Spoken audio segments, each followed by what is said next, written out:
इस वीडियो में मानक समय रेखा के बारे में समझेंगे, कहाँ कहाँ से ये गुजरता है भारत में, और ये लंदन से ही क्यों गुजरा है, इसके पीछे की वजह क्या है, इसके बारे में हम लोग विस्तार से समझेंगे। आइए वीडियो को शुरू करते हैं। यहाँ देखिए ये समय रेखा है, तो इसका निर्धारण जो है लंदन में किया गया, एक सम्मेलन के द्वारा किया गया 1884 में, जो कि एक सम्मेलन हुआ। उसमें विश्व के बहुत सारे देश शामिल हुए, जिसमें जो है ये शक्तिशाली था, इसलिए जो है सब देश का ये प्रस्ताव हुआ, और लंदन का विशेष प्रस्ताव था कि ये रेखा जो है समय रेखा, ये हमारे देश लंदन से गुजरना चाहिए।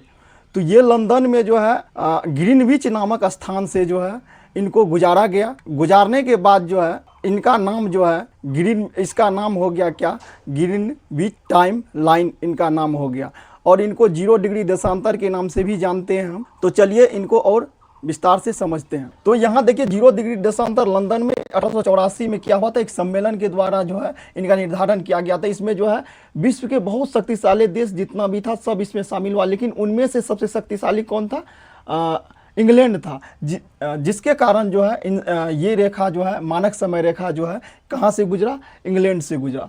तो ये इंग्लैंड में जो है एक जगह है जिसका नाम है ग्रीनविच, और यहाँ से जो ये गुजरा, इस रेखा का नाम भी पड़ गया उसी के नाम पर, ग्रीनविच मीन लाइन, जिसको कि क्या कहा जाता है, ग्रीनविच समय रेखा भी कहा जाता है, जिसको शॉर्ट में क्या कहा जाता है, GMT कहा जाता है। तो अब देखिए यदि 1 डिग्री के अंतर से समय का कैसे इस पर प्रभाव पड़ता है देशांतर का, चलिए हम ग्लोब में समझते हैं। ये देखिए क्या है, ग्लोब है, ठीक है, ये ग्लोब है। तो ये हो गया क्या, 0 डिग्री देशांतर, और ये हो गया क्या, 0 डिग्री, ये क्या है, भूमध्य रेखा। तो यहाँ से देखिए ये रेखा जो है खड़ा वाला रेखा, ये इसको कहा जाता है देशांतर। इसको क्या कहा जाता है, देशांतर कहा जाता है, देशांतर। और ये जो लेटा हुआ रेखा है ये, इसको कहा जाता है अक्षांश कहा जाता है। और इसमें जो है समय को कौन प्रभावित करता है, तो समय को प्रभावित करता है देशांतर, ना कि अक्षांश। तो यहाँ क्वेश्चन बनता है कि समय को कौन प्रभावित करता है, तो समय को प्रभावित कौन करता है, देशांतर करता है, ना कि अक्षांश करता है। तो अक्षांश का जो है समय पर कोई प्रभाव नहीं डालता है, ये देशांतर इनको चेंज करता है। तो यदि हम यहाँ से 0 डिग्री से, 0 के बाद 1 होगा, 2 होगा, तो यहाँ से 180 तक, तो यहाँ देखिए 0 डिग्री से 1 डिग्री यदि हम आगे चलेंगे, तो 1 डिग्री यदि हम आगे चलेंगे पूरब की ओर, इधर पूरब हो गया, पूरब जिसको कि इंग्लिश में ईस्ट कहते हैं, और ये हो गया आपका पश्चिम जिसको कि इंग्लिश में वेस्ट कहते हैं। तो यहाँ से यदि हम पूरब की ओर चलेंगे तो इनका मान जो है बढ़ेगा, समय का मान क्या होगा, बढ़ेगा, समय का मान क्या होगा, बढ़ेगा। और यदि हम पश्चिम की ओर आएंगे तो समय का मान क्या होगा, घटेगा। तो यहाँ से देखिए यदि यहाँ पर इधर आएंगे तो भारत कहाँ, मान के चलिए यहाँ है भारत, क्या है, यहाँ है भारत। तो ये देखिए देशांतर के कहाँ, पूरब में, और ये अक्षांश के क्या है, उत्तर में। तो ये किधर है, पूरब की ओर है, ये 0 डिग्री से किधर है, पूरब की ओर है। तो ये पूरब की ओर है, तो इधर यदि पूरब की ओर हम जाते हैं तो इनका क्या होगा, मान बढ़ेगा। यदि हम 1 डिग्री पूरब की ओर बढ़ेंगे, 4 मिनट का 4 मिनट हम आगे हो जाएंगे। यदि 1 डिग्री पूरब की ओर चलेंगे तो 4 मिनट क्या हो जाएंगे, आगे हो जाएंगे। तो इसी प्रकार से यदि हम यहाँ भारत जो है 82.5 डिग्री पे मिलता है, भारत कहाँ मिलता है, 82.5 डिग्री। यदि पूर्वी देशांतर की ओर हम चलते हैं तो हमको क्या मिलता है, भारत मिलता है। तो भारत यदि मिलता है तो ये कितना मिनट जो है, या कितना मिनट और घंटा ये आगे हो जाता है।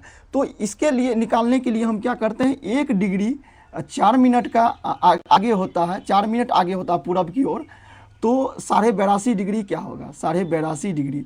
इसको 82.5 को ऐसे भी लिख सकते हैं और ऐसे भी लिख सकते हैं, दोनों प्रकार से लिख सकते हैं। तो इतना डिग्री हो गया। तो यहाँ पर क्या कर सकते हैं, 82.5 4 मिनट, तो 1 डिग्री में 4 मिनट आगे, तो 82.5 में 82.5 गुना 4 मिनट, तो इनको करेंगे गुना तो कितना हो जाएगा, 330 मिनट हो जाएगा। इसको 60 से यदि भाग दीजिएगा तो ये कितना आ जाएगा, 5.5 घंटा आ जाएगा, ठीक है। तो यहाँ पर हम इनको लिख दिए, तो इनको हम मिटा देते। तो ये कितना आगे हो जाता है, 5.5 घंटा आगे हो जाता। तो भारतीय घड़ी ग्रीनविच टाइम से कितना आगे है, यहाँ पूछा जाएगा तो कितना हो जाएगा, 5.5 घंटा हो जाएगा।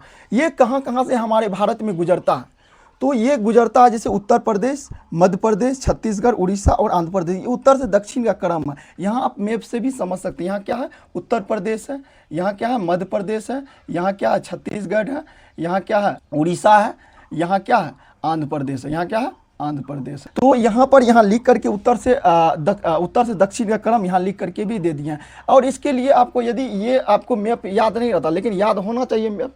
यदि ज्योग्राफी पढ़ते हैं तो मैप आपसे बनना चाहिए। तो यदि नहीं बन रहा है तो प्रैक्टिस कीजिए, बन जाएगा। यहाँ इसके लिए ट्रिक देखिए क्या है, ट्रिक इसके लिए क्या है, तो ट्रिक है कि आंधी में छाता किधर उड़ता, ऊपर की ओर। आंधी में छाता कहाँ, ऊपर उड़ा। तो यहाँ पर देखिए ट्रिक, आंधी मतलब क्या हो गया, आंध्र प्रदेश हो गया। क्या हो गया, आंध्र प्रदेश हो गया, आंध्र प्रदेश हो गया।